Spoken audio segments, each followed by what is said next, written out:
लेकिन उन्होंने पूछा है कि प्रकृति क्यों बुराई कर रही है। नदी में बाढ़ आ जाती है, निर्दोष लोग डूबते मर जाते हैं, या आग लग जाती या कुछ हो जाता। हमारी कठिनाई यह है कि बुराई को हम स्वीकार नहीं कर पाते कि वो भलाई के साथ अनिवार्य है। और उसी नदी के किनारे जब बाढ़ नहीं आती और खेतों में गेहूं फलते हैं तब, और जब उसी आग पर रोटी सिकती है तब, और जब उसी आग से मकान जल जाता तब हम कहते हैं ये बुराई प्रकृति क्यों कर रही।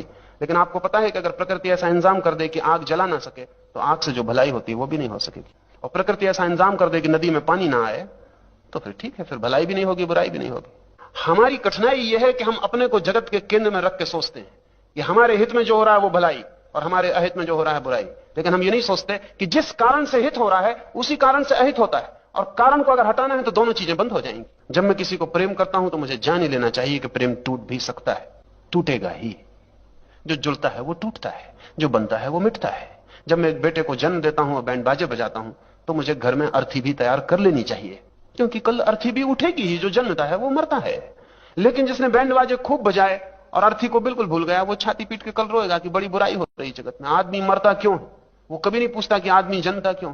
जन्मने को हम बिल्कुल स्वीकार किए बैठे हैं और मरने को बड़ी तकलीफ उठा रहे हैं। अब ये भी इनको बुराई क्यों मालूम पड़ती है मित्र को कि नदी आ जाती, निर्दोष लोग मर जाते।